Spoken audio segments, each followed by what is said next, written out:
Il y a 3 idées pour montrer une égalité sur un intervalle entre des fonctions où apparaissent du arccos quelqu'un ou du arcsin quelqu'un ou du arctangente quelqu'un.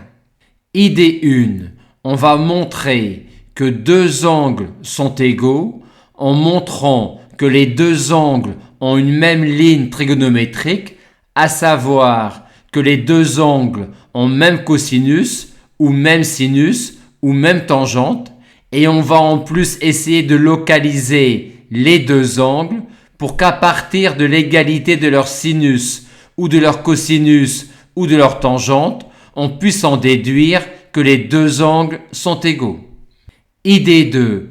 En notant f de t, cette quantité-là, et g de t, cette quantité-là, on montre que f et g sont des fonctions continues sur l'intervalle et que sur l'intervalle éventuellement privé d'un nombre fini de points, f et g sont dérivables avec même dérivée.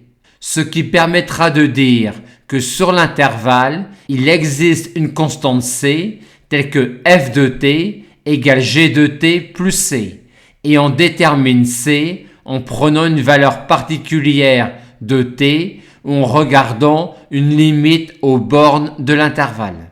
Idée 3. On simplifie les expressions en faisant apparaître ici du sinus, du cosinus ou du tangente et de même ici en paramétrant judicieusement les réels t de l'intervalle.